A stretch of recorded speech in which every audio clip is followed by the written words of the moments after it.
हनुमंताला आसन दिलं नव्हतं बसण्यासाठी. अरे हनुमंत, रावणा तुझी काय माझ्यापेक्षा बसण्याची, माझ्या समोर बसण्याची काय तुझी लायकी, ज्या माझ्या माईला तू पळून आणलास, तुझं काय मोठेपणा आहे. अशा प्रकारचा हनुमंतानं विचार केला. गर गर गर गर गर गर गर गर शेपटी फिरवली आणि शेपटीचं उच्चासन उंच करून रावणापेक्षा उच्च आसन करून प्रभू बसले आणि सांगू लागले, मी दूत आहे रामाचा, माझ्या सीतेमाईला तुम्ही सोडून द्या. अशा प्रकारचं बोलणं झालं. त्यावेळेस रावण तयार होईना आणि म्हणून रावणाचं आणि हनुमंताचं बोलणं झालं. बोलणं होऊन बोलू लागले, अरे मरकटा, अरे माकडा, तुझं मरण कशात आहे सांग, असं माझ्या हनुमंताला रावण म्हणाव. रावण त्याचा नाश करून घ्यायचा असं म्हणून तरच बोलला. हा, माझ्या संतांचा अपमान केला, हनुमंतरायाचा अपमान केला रावणानं, आपली लंका जाळून घेतला का. मग कोणी कोणाचा अपमान करायचा, संतांचा अपमान करायचा, संतांच्या भक्ताचा अपमान करायचा नाही. म्हणून सगळी शेपटीला सगळ्या कपडे जाळ लावले, आग लावली. हनुमंताने सगळी लंका जाळली, सगळी लंका जाळली. लंका जाळून परत हा निरोप माझ्या प्रभू रामचंद्राला दिला. म्हणून एवढं शूर कार्य हनुमंतरायाने लंकेमध्ये केलं. म्हणून तुकोबाराय म्हणतात, हे हनुमंता तुम्ही कसे आहात, शूर आहात, तुम्ही शूर आहात, तुमचं अद्भुत कार्य आहे. तुम्ही कसे आहात, धीर आहात. धीर आहात म्हणजे गडबड नाही कुठल्या कामात, शांत पद्धतीने करायचं. बघा, जेवढं आपण शांततेने काम करतो तेवढं काम चांगलं, जेवढं आपण गडबड करतो तेवढं आपलं काम बिघडून जातं. अशा प्रकारचं तुम्ही शूर आहात, धीर आहात, म्हणून मी काय तुम्हाला शरण आहे. शरण शरणजी हनुमंता तुम्हा आलो राम. म्हणून तुम्ही, मी काय कराय, तुम्हाला शरण आहे, तुम्ही शूर आहात. धीर कसे आहात बघा, धीर कसे आहात. धीरचं एक उदाहरण पाहू आणि आपण हनुमंतराय कसे धीर आहे. ज्यावेळेस युद्ध सुरू झालं लक्ष्मणाचं आणि इंद्रजित युद्ध सुरू झालं. कपटी स्वभावानं इंद्रजित काय काय कसं कसं करून युद्ध करत होता ते आपण पाहिलोय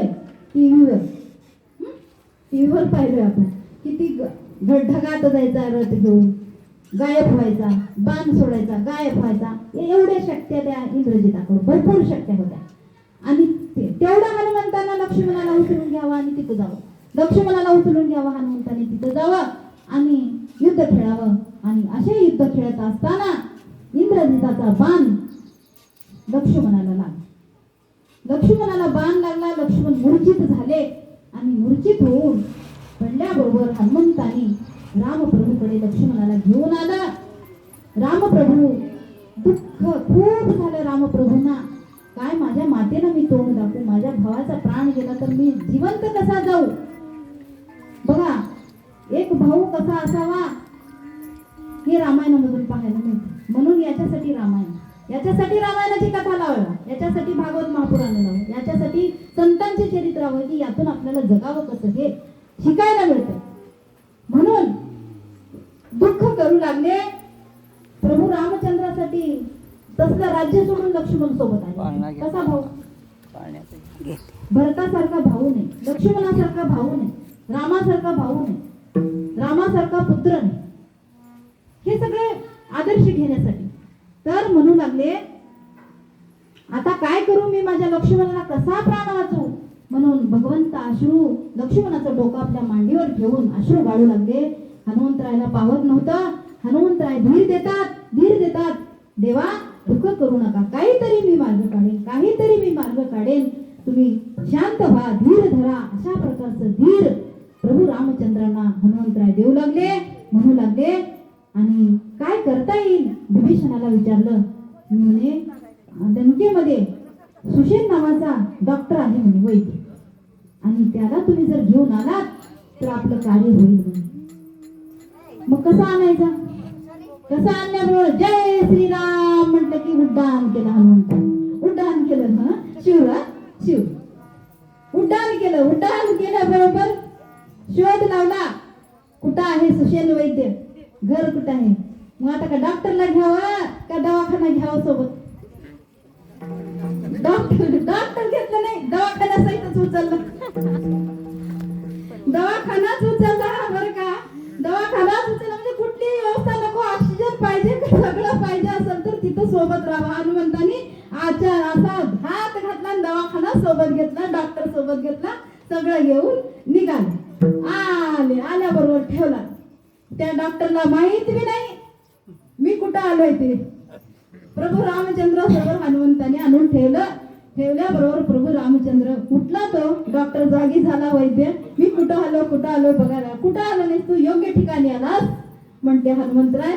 तू जागा चुकला नाही, तू बरोबर जागेवर आणून तुला मी ठेवलं. कारण संत होते हनुमंतराय, संतांचा शरण गेल्यानंतर कुठे आणून ठेवतात.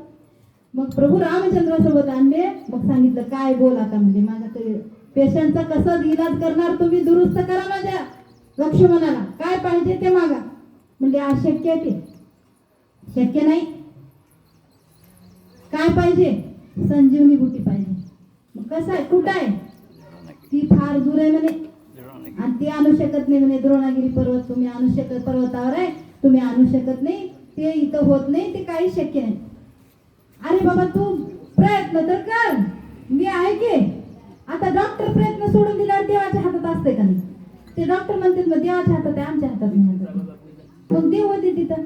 मग म्हटले हनुमंतराय थांबा, म्हटले नियम सांगितले कसं पाहिजे, सूर्य उगवायच्या आधी पाहिजे म्हणले ती बुटी, तेव्हा पाहिजे म्हणजे. हनुमंतराय म्हटले थांबा, म्हटले सूर्य उगवणार नाही म्हटले, मी बरोबर येतो म्हटले. उड्डाण केली, जय श्रीराम म्हटलं की उड्डाण केलं, गेलं पर्वता. जाताना अनेक अडचणी.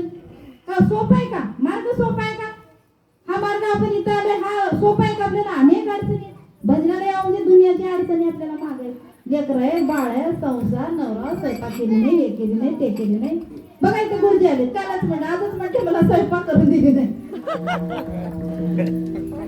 इथं हाय म्हणून म्हणलं असं समोर सांगायचं का, मागे ठेवायचं खरं ते बोलायचं, ही जागा खरं बोलण्याची. मग सांगितलं त्यांनी, म्हणले आता काय म्हणाय, म्हटले बरोबर म्हणले वाट कशी बी काढतो मी, मोडून ये वाटा सूक्ष्म दुस्तर, केला राज्यभार चालले.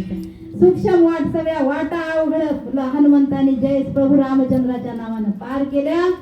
द्रोणागिरी पर्वतावर गेलं. संजीवनीची बुटीची ओळख नाही, कसं ओळखायचं आता, ओळखायचं कसं. अरे आता ओळखायचं नाही म्हणजे उचला पर्वताला, म्हणलं पर्वत थरथर कापू लागला. अरे बापा मला कुठे नेमलं.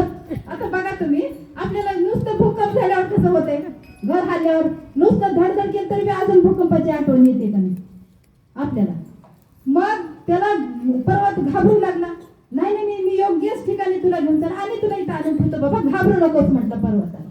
मग आणलं द्रोणागिरी पर्वत, आणि त्याबरोबर त्या सुशेनाने सर्व संजीवनी बुटी घेतली. लक्ष्मणाचा इलाज केला, लक्ष्मणाला पुनर्जीवन मिळालं. कुणाच्या सामर्थ्यानं, संतांच्या सामर्थ्यानं, माझ्या हनुमंतरायाच्या सामर्थ्यानं.